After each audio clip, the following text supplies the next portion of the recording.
So we'll be dealing with pertussis today. So again, pertussis, have you heard this word before? Pertussis is a disease of children. Might have heard this word before. So it's highly fastidious. Fastidious means? Fastidious means? जो grow easily करता है या difficult तरीके से करता है? Difficulty से करता है.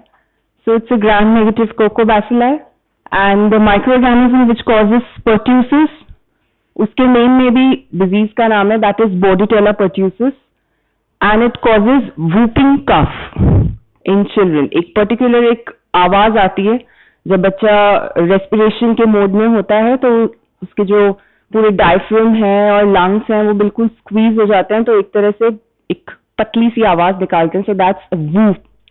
Okay, so that's a whooping cough. Similarly, we have parapertussis that causes milder form of whooping cough and bronchioseptica. So it's also called that again makes a 1-mark question or a short note indirectly, 100 days fever. So 100 days fever is caused by which bacteria? A, B, C, D. So it's a whooping cough, or you can call it as 100 days fever. And these are the virulence factors, जिसमें most important इसके cytotoxins होते हैं. So this disease is mainly not caused by the bacteria. जो bacteria वहाँ पे इकट्ठे हो जाते हैं एक जगह respiratory. This bacteria has got tropism towards respiratory epithelial cells. So that's why it causes respiratory disease. Now this bacteria, when they get accumulated there, they start producing a toxin. So this disease is actually caused by toxin. So you don't have to treat the bacteria, you have to treat the toxin. So इसकी treatment में antitoxins हम दे सकते हैं bacteria को treat करने के लिए. Similarly एक और disease है जो toxin से होती है. Can you name? Okay, cholera. Cholera में बैक्टीरिया भी होते हैं और एक डी से है. डिप्थीरिया भी होता है. ठीक है. So most important virulence factor is pertussis का toxin. It's similar to cholera toxin and this is the mechanism. ये तुम चाहे cholera पढ़ोगे, चाहे diphtheria पढ़ोगे, E. coli का भी labile toxin जो होता है. So these all are having similar mechanism, that is it causes adenyl cyclase activation, which in turn causes increase in CAM factor. This is biochemistry portion. ठीक है, and that causes whooping cough. And the other virulence factors are adhescence. Adhescence means adhesive tape, है ना? तो चिपकने वाला जो bacteria को respiratory mucosa से चिपका के रखता है. So those are adhescents, and these are the demonecrotic toxin and other, these are virulence factors. ये जो नए बच्चे में जो बाद में आता है, आगे आके बैठ जाओ.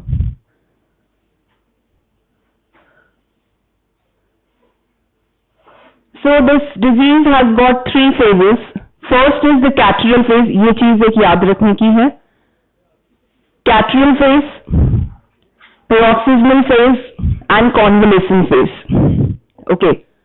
Now in Viva question, sir कई बार पूछ लेंगे आपसे क्या होता है catarrhal phase, क्या होता है paroxysmal phase. So what is catarrhal phase? 1 to 2 weeks का जो incubation period इसका 7 to 10 days रहेगा. What is incubation period? Till the time symptoms appear. So till the time the bacteria is there inside your body and it's not causing the symptoms, तो वो duration जो है वो incubation period होता है. So catarrhal phase consists of 1 to 2 weeks. 1 to 2 weeks means 14 days तक at least. Common cold like symptoms आते हैं. रेस्पिरेटरी डिजीज है तो सारे आप सिम्टम्स वो सब लिख सकते हैं. कॉमन कोल्ड, इन्फ्लुएंजा, लेक्राइनेशन होता है, कंजक्टिवाइटिस हो जाता है, फीवर होता है. क्या होता है कॉमन कोल्ड में? ये सब फीचर्स होते हैं. तो लॉजिकली सोच के आंसर लिखते हैं. लेकिन इस पीरियड में पेशेंट हाईली इन्फेक्शियस होता है. कोई भी डिजीज होगी उसका जो स्टार्टिंग पीरियड होगा उसमें पेशेंट हाईली इन्फेक्शियस होगा. तो अगर वो खांसेगा या उसके कोई भी फ्लूइड्स जो होंगे, चाहे वो टीयर्स में से निकल रहे हो, चाहे वो कफ में से निकल रहे हो, that will be present in the environment. And if that is inhaled by the secondary person, then that person also causes disease. That person also acquire the disease. So it's highly infectious stage. अगर हम इस time पे इस patient का smear बनाएंगे, blood smear बनाएंगे, तो और अगर उसको कल्चर पे लगाएंगे तो वो पॉजिटिव ही आएगा। Then we come down to paroxysmal phase. ये थोड़ा लेस इन्फेक्शियस, मीन्स 14 डेज तो हो गए आपके कैट्रल फेज के, अब उसके बाद धीरे धीरे डिजीज वेन ऑफ होने लगती है। So that phase is paroxysmal phase, जो कि लेस इन्फेक्शियस होता है, जिसमें स्मीयर एंड कल्चर नेगेटिव भी आ सकते हैं। इट्स नॉट नेसेसरी कि पॉजिटिव आए। इसमें वूपिंग कफ, इस फेज में वूपिंग कफ बच्चे को होता है। एंड कॉन्वलेशन फेज, कॉन्वलेशन का क्या मतलब होता है? कॉन्वलेशन का क्या मतलब होता है? रिकवरी फेज, जिस फेज में पेशेंट रिकवर हो रहा होता है। सो नेचुरली उसके सारे सिम्टम्स जो हैं वो डिक्रीज हो जाएंगे। सो ये जो वूपिंग कफ का बच्चा होता है, it looks like this. 5 to 10 उसको 5 से 10 बार वायलेंट स्पाज्मोटिक कॉन्ट्रैक्शंस होते हैं बच्चे को एक सिंगल एक्सपिरेशन के टाइम पे, ठीक है। और उस टाइम पे उसको ऑडिबल साउंड प्रोड्यूस होती है, जिसको हम वूप कहते हैं। So this picture in today where, आजकल जो भी आपके पीजीजी क्वेश्चंस होते हैं उसमें इस टाइप का पिक्चर भी कई बार दे देते हैं। या फिर एक बच्चा बना हुआ है, identify the disease and this, उसका हिस्ट्री दे देंगे कि that this child is having paroxysmal fever and इसकी वूपिंग साउंड होती है, सो नेम द डिजीज और नेम द कंडीशन, ऐसे करके क्वेश्चन बना देते हैं।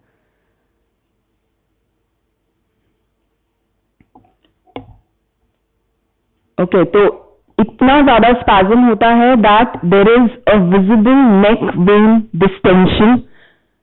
वही बात है ना, हम छींकते हैं अगर, ठीक है, अगर हमारी आंखें बंद नहीं हुई छींकते वक्त तो क्या होगा?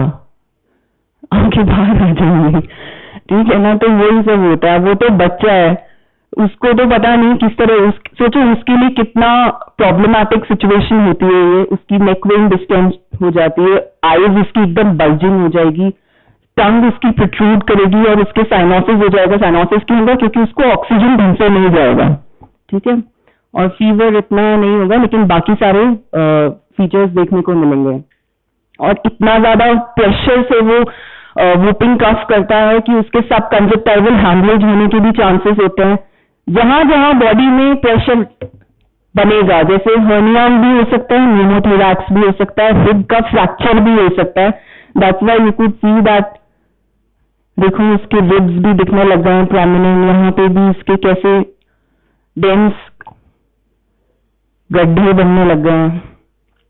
सो these are the features. So it causes pneumonia and then ultimately हर चीज न्यूरोलॉजिकल कॉम्प्लिकेशन पे जाके ही एंड होती है। न्यूरोलॉजिकल कॉम्प्लिकेशन में convulsions, encephalopathy and the child में go into coma. Differential diagnosis हमने पहली क्लास में क्या क्या पढ़े थे? माइकोप्लाज्मा पढ़ा था, क्लेमाइडिया पढ़ा था, इसमें भी कफ हो रहा था। तो ये सारे इसके डिफरेंशियल डायग्नोसिस बन जाएंगे। हम ये भी सोच सकते हैं कि बच्चे को इन्फ्लुएंजा हुआ हो, ठीक है। तो ये सारे डिफरेंशियल डायग्नोसिस हैं। और children below 5 years of age, उनमें ये डिजीज होती है।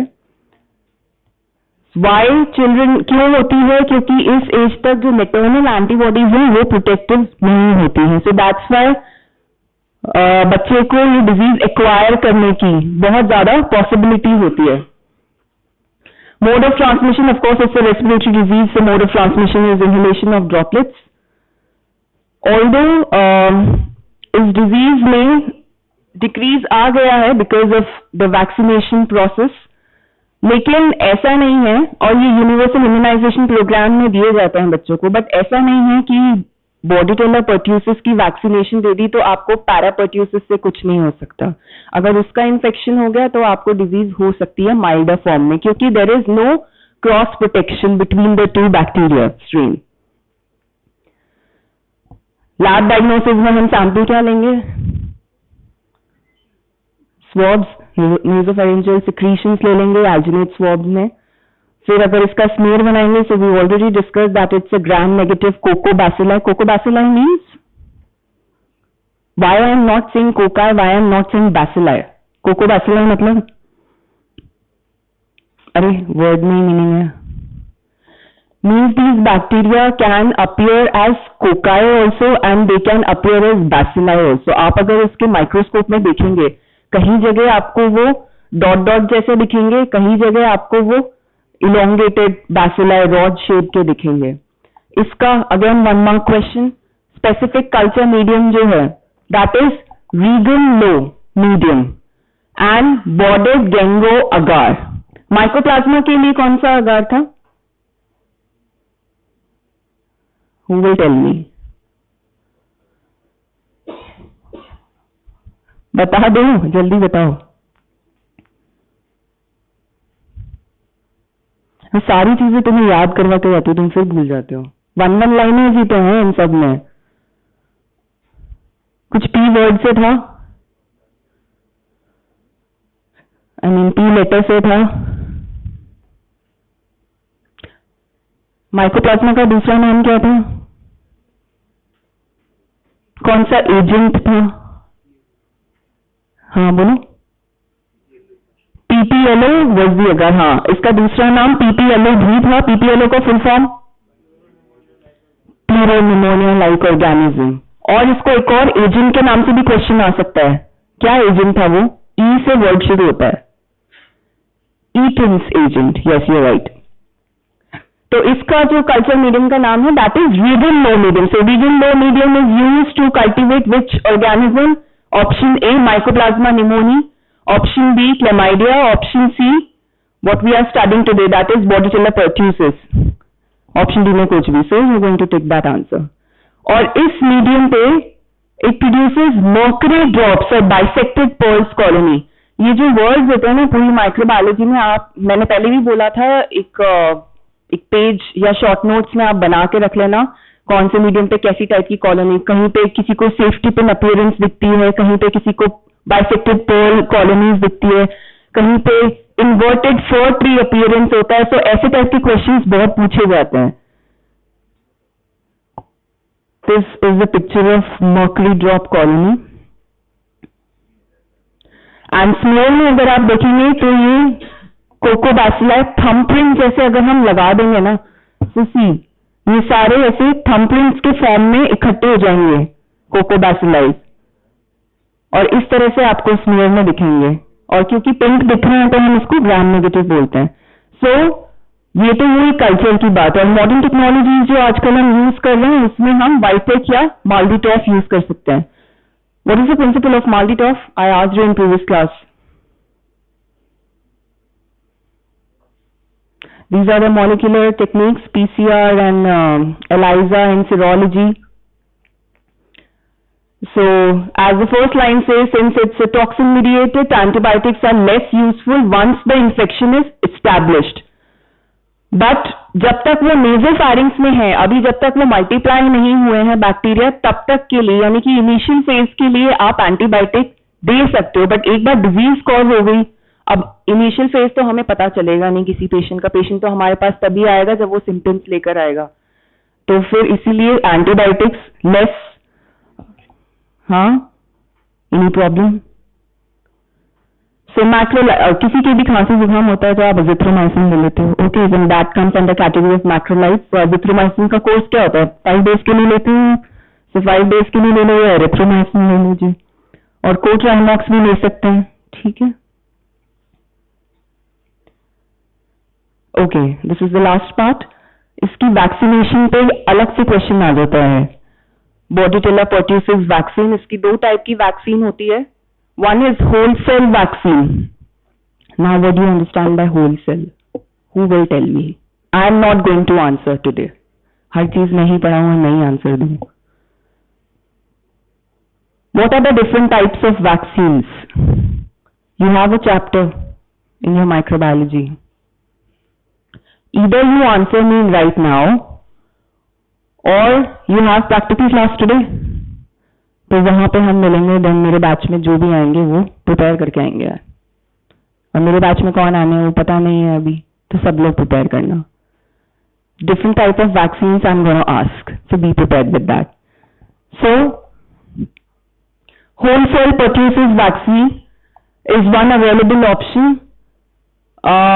It is prepared by heating or chemical inactivation and purification of whole body killer pertussis bacilli. अब ये कह रहा है chemical inactivation, so is it a live vaccine or is it a killed vaccine?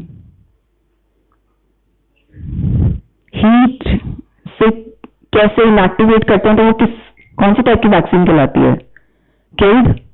Killed vaccine, yes. So इसकी efficacy 85% होती है and this vaccine is called as DPT vaccine. D for means P stands for pertussis. So pertussis vaccine को अकेले नहीं देते हैं, इसको देते हैं हम डिप्थीरिया और टिटनेस के टॉक्सिन वैक्सीन के साथ में. ठीक है, so that is given under National Immunization Program along with diphtheria toxoid and tetanus toxoid. Again, what is the difference between toxoid and toxin?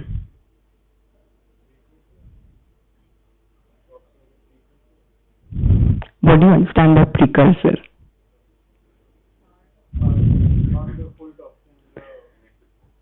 Inactive form, but there is a particular line, particular word.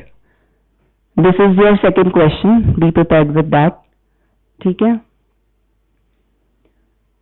So इसकी 3 doses, that was DPT. 3 चीजें हैं, D, P और T. So ये तो trivalent vaccine हो गई. Then there is a pentavalent vaccine जिसमें DPT के साथ हेपेटाइटिस B और हीमोफिलस इन्फ्लुएंजा, ये ऐसी डोज आती है जिसमें इन 5 डिजीज से प्रोटेक्शन मिल जाता है. सो इसको 6-10, दिस इज इम्पोर्टेंट, इसको 6-10 इवन आपका पीडियाट्रिक्स आगे जब सब्जेक्ट आएगा तो आप सारे वैक्सीनेशन दोबारा पढ़ोगे. सो 6-10 एंड 14 वीक्स पे दिया जाता है.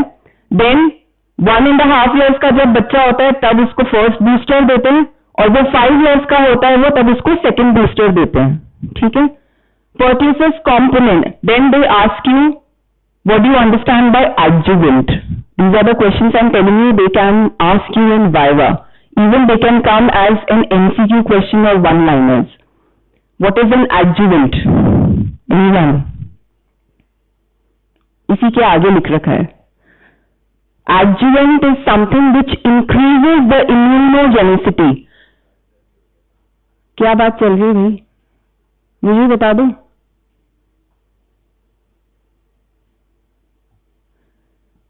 मीन्स अगर हम डिप्थीरिया और टिटनेस को दे देंगे तो वो इतना इफेक्टिव नहीं, उसकी एफिकेसी कम रहेगी. लेकिन हम pertussis के कंपोनेंट को अगर साथ में इनकॉर्पोरेट करते हैं तो वो डिप्थीरिया और टिटनेस की एंटीजेनेसिटी, जो उसकी विरुलेंस है, उसको इंक्रीज कर देगा. डिजीज कॉजिंग फैक्टर जो होता है ना, उसको भी इंक्रीज कर देगा. ठीक है. Adverse effects, of course her vaccination के एडवर्स इफेक्ट्स हो सकते हैं.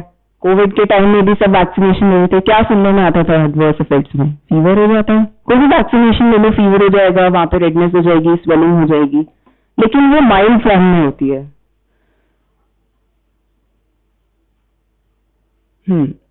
कॉन्ट्राइंडिकेशन इज कि children more than 5 to 6 years, ये वाली जो वैक्सीन थी ये 5 साल से कम के बच्चों के लिए थी. अब 5 साल से बड़े बच्चों के लिए आगे जो वैक्सीन हम पढ़ेंगे वो होगी.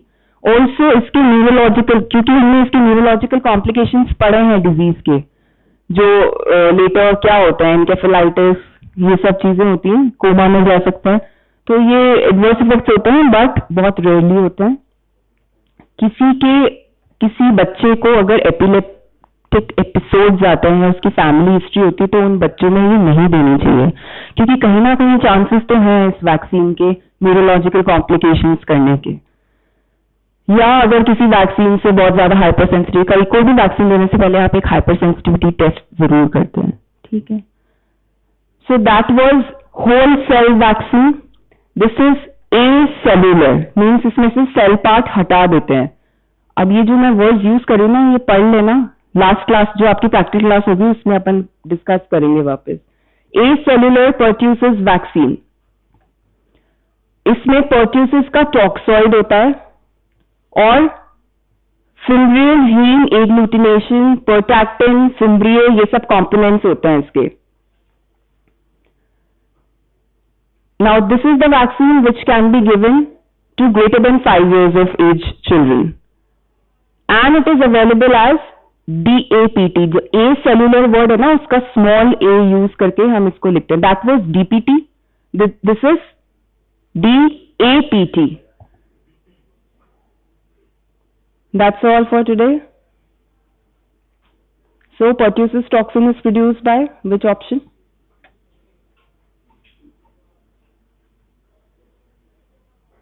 Which is the highly infective stage in whooping cough? That's all.